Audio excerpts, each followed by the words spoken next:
ಮಾಡಿದ್ವಿ. ಅವ್ರ ಅಧಿಕಾರಿಗಳು ಬಂದರು, ಯಾವುದೂ ಬಿಟ್ಟಿಲ್ಲ, ನಾವು ಏನೂ ಬಿಟ್ಟಿಲ್ಲ, ಎಲ್ಲ ಆಚೆ ಕಳಿಸ್ತಾ ಇದ್ದೀವಿ ಅಂತ ಹೇಳಿದ್ರು. ಈಗೆಲ್ಲ ಕೆರೆ ನೀರು ಥರ ಹರಿತಾ ಇದೆ ಎಲ್ಲ ನೀರು.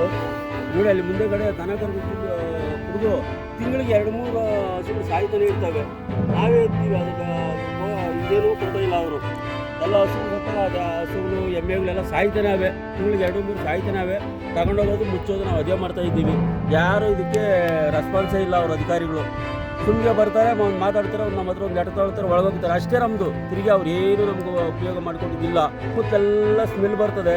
ಸಾಯಂಕಾಲ ಆದರೆ ಕಿಟಕಿ ಬಾಗಿಲು ಹಾಕ್ಕೊಂಡು ಊಟ ಮಾಡಬೇಕು. ಬೇಕು ತಿಂಡಿ ತಿನ್ನಬೇಕಾದ್ರೂ ನೊಣಗಳು ಅವೇ ಕೂತಿರ್ತವೆ. 6 ಗಂಟೆ ಮೇಲಂತೂ ಓಡೋಕ್ಕೆ ಆಗಲ್ಲ. ಎಲ್ಲ 6 ಗಂಟೆಗೆ ಮನೆಗಳು ಸೇರ್ಕೊಂಡ್ಬಿಡ್ತೀವಿ.